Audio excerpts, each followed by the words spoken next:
So we finally able to play as Hands, and after playing Hands, I realized that he is a good substitute for people not wanting to play Leatherface. But that doesn't mean Leatherface is obsolete. So, big question is now, which character is better on which map? That is what we're here to find out. Welcome to Mr. Unleashed World.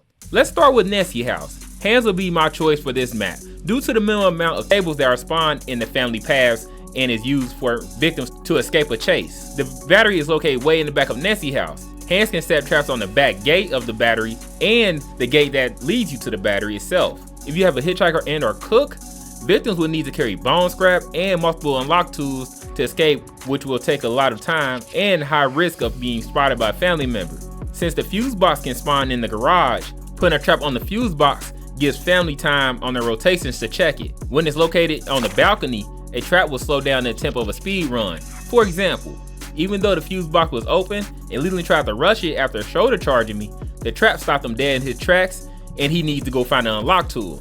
As long as family rotation is solid, the traps will make for a slower getaway. Even if the generator is turned off and Hands is outside near it, he can turn it back on instantly with his rip stall ability. How convenient. Leatherface will have to wait for the cooldown time, and the cooldown time can be extended if a victim has the perk to do so. Moving on to the family house. Since family house is a family-sided map, either Leatherface or Hands can be used, and since the fuse box spawns upstairs, you would think Hands be more beneficial with his traps, but I would use Leatherface. Here's why.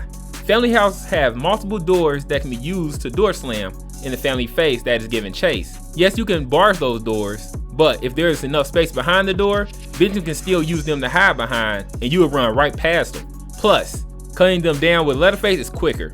Cutting down the doors to decrease the opportunity of victims getting away and hiding due to the slammed doors give victims a couple second lead on the chasing family member.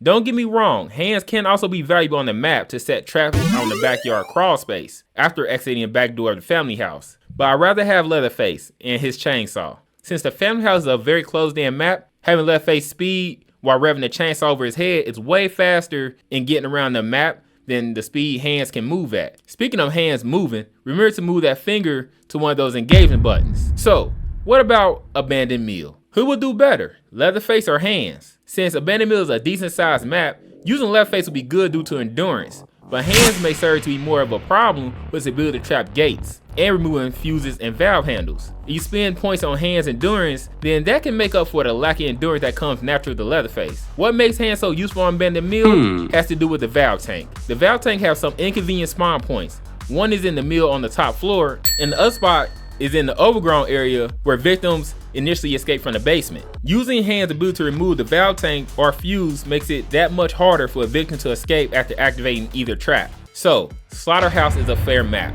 but more victim-sided since the battery and generator is located on opposite ends in the back of the facility and the slaughterhouse. It takes some travel distance for the family to patrol if the victims have escaped the middle of the map. Since Leatherface cannot lay traps, using Hands with other trappers on this map slow up rushing victims. Being able to trap the gate, battery, or generator slows the victim up, and it's a matter of time until the family notices a victim has escaped the boundaries. Since the fuse box can spawn in 3 different areas of the map, being able to lay a trap on it makes it more difficult because they would need to take time to remove the trap and open up the fuse box. I was notified multiple times that a victim tried to open a fuse box because it's hard for a rushing victim to see a trap being placed on the fuse box. Even though they only need one unlock tool to perform removal of the trap and opening the fuse box, it just takes that much longer to do so, especially if the fuse box is located on outside of the shed where Grandpa spawns at. Only thing you have to worry about is the few tables that block the family path. But if you have the perk to break the table activated with Hands, then that will make Hands the more ideal candidate for the slaughterhouse. Lastly, we got the gas station, which is a victim-sided map, I would say, and that's because once you up from the basement, there's a lot of areas to hide, but the good thing is there's a lot of open space for Leatherface to run and cut down doors inside of the house and destroy the crawl spaces on the gas station where the fuse box spawns 2 out of 3 times. The crawl space is a quick getaway for victims when family members spot them working on the fuse box. If they have an unlock tool, they can just remove Hands' trap and reopen the crawl space. But Leatherface can destroy the crawl space, making it useless and more dangerous for victims to try the fuse box again. Hands can only do so much with limiting the victim using the crawl space. So which map do you prefer Leatherface or Hands on? Everybody have different tactics and strategies for each. So let's hear it. Welcome to Mr. Unleashed World.